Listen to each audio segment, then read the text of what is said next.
Hey everybody, it's Josh here. Welcome back to my channel, and today we're going to be talking about imposter syndrome in tech. We're going to talk about two major scenarios where people tend to experience imposter syndrome in tech. The first scenario is when you're trying to find a new job or you're applying for jobs. People tend to look at jobs and have a hard time deciding which ones they're allowed to apply to based on their skills and experience and background and that type of thing. And the second major scenario where people experience it is either when they first start a new job, the first couple days or first week, or maybe it's ongoing throughout their employment. So I'm going to kind of address these two separate areas. And me, for myself, in spite of any accomplishments or credentials or experience that I've gotten over the years, I still have imposter syndrome today, but eventually a few things have happened in my career that's kind of helped me deal with it a little bit better, and recognize imposter syndrome for what it is and kind of move past it and not let it hinder me as much. So I'm going to kind of talk about those a little bit today. And I think the things that I'm going to talk about today with you is I think they're really important, and I think they're really useful. And it's kind of the same conversation I have with a lot of my personal friends when I'm trying to share my experience and get them to recognize their worth and kind of be the best that they can be. So I think it's super important. So if you experience imposter syndrome even a little bit, I think this video will help you a lot. So just set it at 1.5x or 2x or whatever you have to do, and just to watch it to the end. So getting into the first scenario, when you're job hunting or trying to look for jobs to apply to, a lot of people, they won't even feel comfortable applying to the job unless they meet over 75% of the requirements or something like this. And there's a lot of kind of general advice floating around on the internet, you should just apply, the most that can happen is they say no. And this is true for the most part, but I want to try to quantify it a little bit more and then share some of my experiences that will help you really understand why this is. So first, I want to say a lot of the time, especially in cybersecurity and IT in general, the employer doesn't really know exactly what to put on the job description for the requirements and that type of thing. They don't really know what to put. They just kind of do their best and put something down that's generally what they think they want, but they don't know 100%. So for example, say this circle is a job description with the requirements, the required skills that they're saying, and say that you come along and then out of all the skills in your inventory, maybe you only meet this many of the job requirement skills. In reality, you have this many skills, but you only meet this many of the job requirement skills. A lot of the times, the employer, if you can convey that this is your actual skill set, or you can convey you can do many other things, just not necessarily what's in the job requirements, the employer will recognize this and then hire you based on your ability to do all these other things, with the assumption that you can learn these things that's in the actual job description. And this is absolutely true. It's happened to me so many times in tech. The tricky thing is you have to kind of convey that this is your skill set, on your resume, and you have to kind of convey that this is your skill set in the interview. And this can come out in many different ways. I can't do X, but I can do A, B, and C, or I can't do Y, but I can do D, E, and F. And a lot of the times, they'll hire you based on this because you can do these things, and they want this type of person in this role. It's not that they want some robot that can do these specific job duties, right? They want a person who's capable of doing a lot of things, who can communicate well and do generally do a good job at work. This has happened in my career so many times. And a really good example of this I'll get into right now is this particular job. This was a contract job at Microsoft in Redmond, and this is the actual job description they gave me. This job, the salary, it was something like $59.50 an hour, which is, it's close to $120K a year. This is a $120K job right here. And this is the job description for it. And all the stuff, I'm not even joking about this or exaggerating at all. All the stuff in red here, this is stuff that I had no idea how to do. I've never done before. I don't even know what it's saying. This is the job description, and I have no idea about any of this. At the time, I think I had maybe 2 years of security experience. I had 0 years of experience in Azure because I used Azure a little bit for personal projects, but I never used it in my job before at this point. I don't know what they're talking about here. And notice it says Azure policy is required. I had 0 Azure policy. I don't even know like what that is at this point. I don't know what this stuff is. I could use Excel, right? I've worked with auditors like a little bit, but all this stuff up here, most of this, I don't even know what any of this is, to be honest, like at all. And it's funny too, at the same time, like a lot of the stuff in this job description, I never actually did it. I worked here for almost a year, maybe like 8 months or something. And a lot of the stuff, I never even did it. And people will do that. They'll put things in job descriptions that you won't even do. It's very strange, but that's just like how it is. And also the main job description, one of the biggest multinational tech companies is looking for a security analyst to report trends and patterns to operations predictive analysis.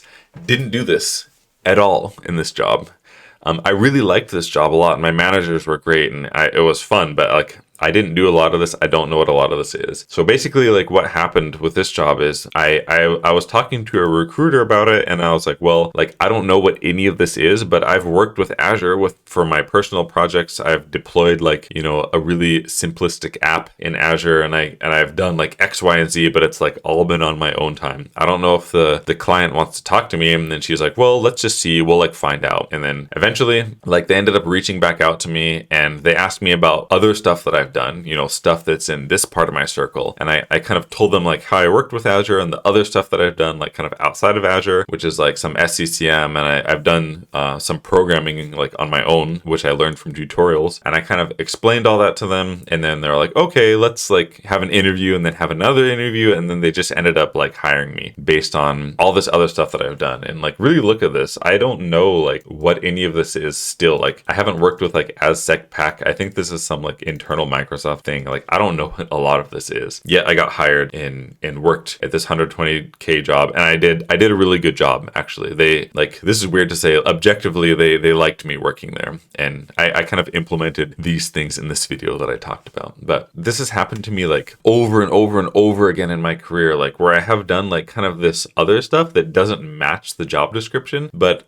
the employer is like, huh, and they just end up hiring me because they see that I can do these other things. So they like bring me in with the assumption that I can learn, and everybody can learn to do these like simple things. Like it seems complicated, but once you're like in the seat, especially as like an individual contributor, like non-management, like once you're in the seat, it's like really easy to like learn these kind of things. There's something I kind of talk about in this video. I say like a really weird line. It's like, the more you do, the more you can do. And that sounds really strange, but basically it's saying like the more things you have in your skill set, or the more things you've tried, the more things you're going to be able to do in the future. Because if you can make your person, like whether it's like, you know, really good communication skills or ability to accept feedback, punctuality, good interpersonal relationships, and maybe you like to learn like a bunch of obscure technology, but you're like really good at it. If you have all those things, like it's possible because you have these things and you're able to articulate it, someone will hire you to do like something completely different based on the fact that you kind of learned these things by yourself. Just because you don't meet 75% of the job description, like doesn't mean that you won't be hired and you can't do a good job at it, because you have a lot. You know, even if you don't have technical skill, the fact that you're like listening to this and comprehending my words means you have like the aptitude to go into most like 99.9999% of individual contributor roles and like learn what the job is and do well at it if you put effort. And that kind of leads me into the second scenario I want to talk about, is like when you actually like get hired and you're working and you feel like, even if you're not working yet, you feel like if you get hired, you're going to feel like you're inadequate or inept or like not good enough for one reason or another. Like, especially when you first get hired, I'm going to talk about like a bunch of things here, but like, especially like when you first get hired, you have like a lot of skills under your belt, right? If you've even like watched tutorials or tried anything by yourself, you have skills. You might not realize it, but you have, if you don't have skills, you have like aptitudes. So say you get hired at like a new company and maybe you learned how to use Outlook, maybe you have like A+ and you know how to use computers and you're feeling like pretty squared away, but then when you get to the company, you find they're kind of using all these like obscure like email providers and like a weird ticketing system, and like everything is like really weird and non-standardized. And you look around you and everyone seems to be like used to using these like janky systems, and they seem like they're efficient and going about their day, and you just, because you don't know how to use any of it, maybe you feel like you're like a zero compared to your peers or something like this. It's really easy to feel that way and like kind of ignore like all of your other accomplishments, because maybe you have like, you know, A+ network security plus, and like you've studied a lot, and then you come here and then you feel like zero because you don't know how to use any of their weird tools. Like eventually this happens to everyone. It's kind of called like drinking from a fire hose. Like when you first get hired somewhere, it's just like really overwhelming and you feel like you cannot do anything. So eventually, you know, if you just try your best, implement the things I talk about in this video, try your best, eventually you're going to bring your baseline up to where everybody is. And then when you're like kind of at that baseline where you're like able to use the obscure tools and ticketing system and like everything else that everybody can do, you're going to start noticing like gaps in your peers, like knowledge and like technical skill and that kind of thing. Your baseline is the same as theirs, but maybe you've studied like quite a bit, and then you'll be able to kind of see the gaps in like everybody around you. And everyone like has gaps, and like everyone has like skill overlap, and that's like pretty normal. Like for this graphic, for example, like when you Google imposter syndrome, you'll see like something like this. And this is pretty much the reality of it. The thing that you want to do is kind of just recognize that everyone has like different skill sets and kind of focus on making your bubble, I guess, as big as possible. Like get more skills and work on like articulating them in your resume and interviews. And then just kind of when you feel imposter syndrome, just kind of recognize it and then move forward. And another thing I really want to talk about is people like in tech, people tend to downplay their soft skills a lot. And you shouldn't do that, to be honest. For example, I'll tell you like a story. Like soft skills being like, you know, ability to communicate, like ability to accept criticism, seek out criticism, you know, keep learning, humility. All these things are like super important, but they're really downplayed in tech. So for example, I was working a contract for a particularly large tech company, and I was like already there. You know, I was one of the first contractors there, and they ended up hiring like another contractor like a couple months later. And on paper, this guy is like way better than me. He has like so many certs. He has like so much experience. He's just absolutely way better than me in like every possible way on paper. And then come to like meet him and start working with them, like their soft skill area is essentially 0 or maybe like -10 or something like this. And that kind of person is like almost useless in the workplace. They're nearly useless. Like if someone has like a lot of tech skill, but you cannot utilize it because you can't work with them, they're useless essentially. And in this kind of scenario, like I talk about this a lot with my friends. Like I would rather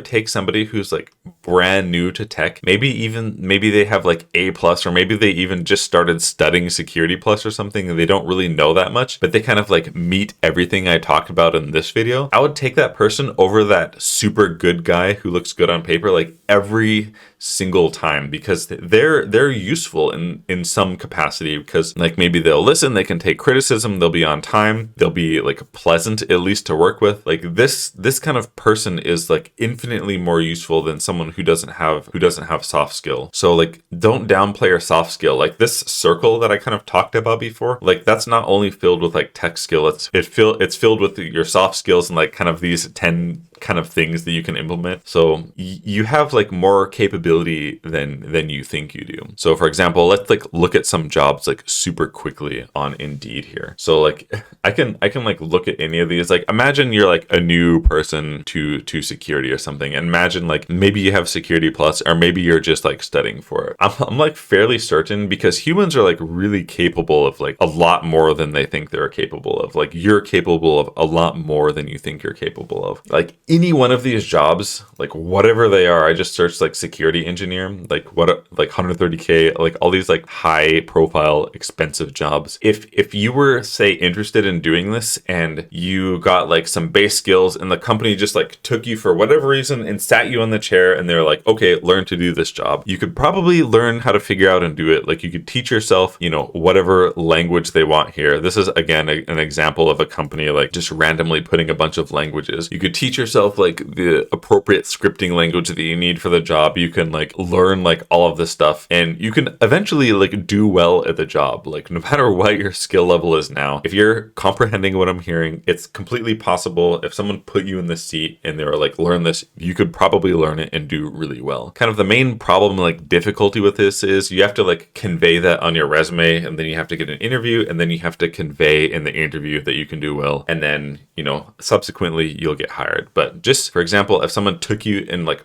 plopped you in the chair and you're like, okay, congrats. You're like a security engineer doing detection now. You could figure it out and you could do a good job at it. And then going back to the scenario where you're kind of working already, and then maybe you're in a job and you already feel imposter syndrome. A couple ways to kind of deal with it is try to get some feedback, whether it's from your subordinates or your peers or upper management. Try to seek out criticism from them and just kind of see like what they have to say about your performance. You can just say, I just want to like check in, see if I'm meeting expectations and like what I can do. And if they have like feedback for you, just go ahead and implement the feedback and just, continue to do your best at work. Check in with them regularly, implement feedback if they have any, and then continue to do your best. And if you go to get feedback and they say like, oh, you're doing great, just kind of accept that for what it is, like acknowledge the imposter syndrome and just, continue to do your best and try not to let imposter syndrome kind of slow you down. Cause like even I have it now, I still have it. I'll probably always have it, but I can recognize it for what it is and just kind of move past it. I don't know if I can say I'm ignoring it, but I can move past it and just kind of continue to do my best. So just to summarize, when you're applying for jobs, acknowledge your circle and like how big it is in comparison to the job description circle. Try to convey your circle like as much as you can, like in your resume and then in the interview, and just apply for the job. Because just please, you have to recognize like the job description, that's like, it's just the employer's like best effort. Like you can kind of get a general idea about the job, like what it actually is from the job description, but don't take the job description as truth. If the job looks like something you want to do, it pays us like a decent amount, and you think it's interesting, just apply to the job and then make sure your resume and like interviewing is as squared away as possible and just do your best. And one more thing, I'm kind of going on a tangent here.